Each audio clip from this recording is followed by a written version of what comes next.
Assalamualaikum warahmatullahi wabarakatuh. Halo teman-teman, perkenalkan nama saya Cynthia. Saya dari Politeknik Negeri Sambas, jurusan Manajemen Informatika, Prodi Akuntansi Keuangan Perusahaan semester 2. Dan untuk kali ini, pada kesempatan kali ini saya akan memberikan atau memaparkan materi untuk mata kuliah perpajakan, yaitu pajak pertambahan nilai. Baik teman-teman, yuk langsung saja kita bahas. Yang pertama yang akan kita bahas yaitu pengertian dari pajak pertambahan nilai.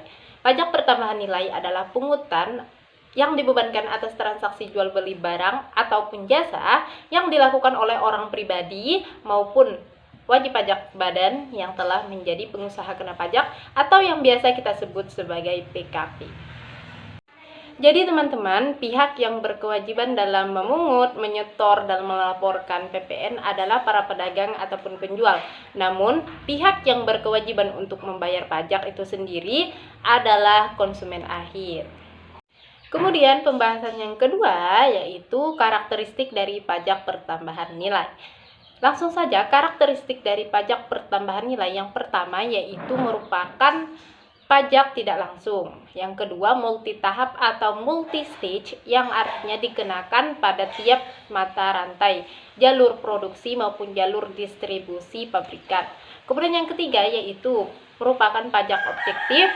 Yang keempat, bersifat netral. Yang kelima, menghindari pengenaan pajak berganda. Kemudian yang terakhir yaitu dipungut menggunakan faktur. Kemudian pembahasan yang ketiga yaitu dasar hukum dari pajak pertambahan nilai. Dasar hukum yang pertama yaitu Undang-Undang Nomor 8 Tahun 1983. Kemudian diperbarui menjadi Undang-Undang Nomor 11 Tahun 1994. Poin penting dari kebijakan ini adalah penjelasan PPN sebagai pajak tidak langsung yang dihitung oleh penjual tetapi dibayar oleh orang lain atau pembeli. Kemudian undang-undang terbaru dari PPN yaitu Undang-Undang Nomor 42 Tahun 2009 yang hingga kini kita pakai.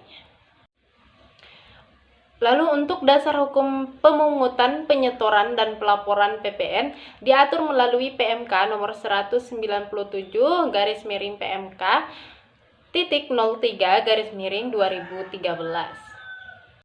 Selanjutnya yaitu objek dari pajak pertambahan nilai. Objeknya yang pertama yaitu penyerahan barang kena pajak atau BKP dan jasa kena pajak atau JKP di dalam daerah pabean yang dilakukan oleh pengusaha. Yang kedua yaitu impor barang kena pajak. Yang ketiga, pemanfaatan barang kena pajak tidak berwujud dari luar daerah pabean di dalam daerah pabean. Yang keempat yaitu pemanfaatan jasa kena pajak dari luar daerah pabean di dalam daerah pabean. Kemudian yang terakhir yaitu ekspor barang kena pajak berwujud atau tidak berwujud dan ekspor jasa kena pajak oleh pengusaha kena pajak atau PKP. Kemudian selanjutnya teman-teman yaitu pengecualian dari pajak pertambahan nilai. Maksud pengecualian di sini adalah barang atau jasa apa saja sih yang tidak dikenai pajak pertambahan nilai. Baik, langsung saja kita bahas. Kemudian barang yang tidak kena pajak yang pertama yaitu barang hasil dari pertambangan atau pengeboran yang diambil langsung dari sumbernya seperti minyak mentah, gas bumi, panas bumi, asbes, batu tulis, dan lain-lain. Kemudian yang kedua yaitu barang kebutuhan pokok masyarakat seperti beras, jagung, sagu, gabah, telur, sayur-sayuran, buah-buahan, dan masih banyak lagi. Tadi kita sudah membahas tentang barang yang tidak dikenai pajak pertambahan nilai. Selanjutnya yaitu jasa apa saja sih yang tidak dikenai pajak pertambahan nilai. Yang pertama yaitu jasa pelayanan kesehatan medis seperti jasa dokter umum dan jasa dokter gigi. Kemudian yang kedua yaitu jasa pelayanan sosial seperti jasa pelayanan panti jompo dan panti asuhan. Kemudian yang terakhir yaitu jasa pelayanan keuangan meliputi menghimpun dana dari masyarakat berupa giro dan deposito berjangka. Dan masih banyak jasa-jasa lainnya yang tidak dikenai pajak pertambahan nilai. Kemudian teman-teman, pembahasan selanjutnya yaitu tarif dari pajak pertambahan nilai.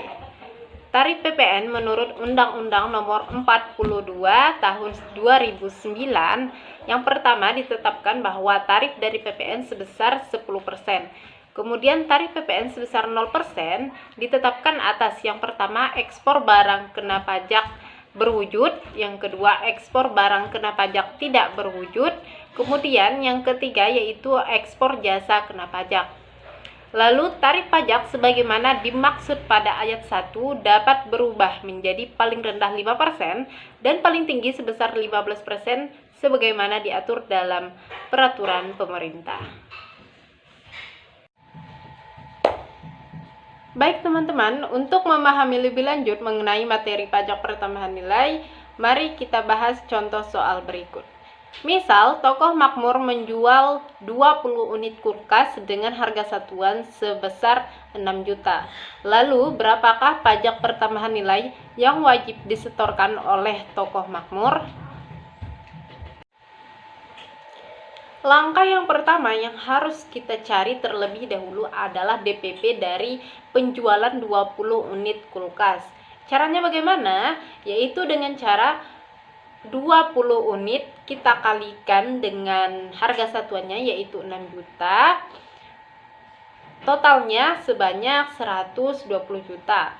Lalu untuk pengenaan PPN-nya adalah 10%. 10% kita kalikan dengan 120 juta, yaitu hasilnya menjadi 12 juta. Maka PPN yang wajib disetorkan oleh tokoh makmur adalah sebanyak 12 juta. Nah teman-teman, itulah beberapa penjelasan mengenai pajak pertambahan nilai. Semoga ilmu yang diberikan bermanfaat untuk kita semua. Saya akhiri, wabillahi taufiq wal hidayah. Wassalamualaikum warahmatullahi wabarakatuh.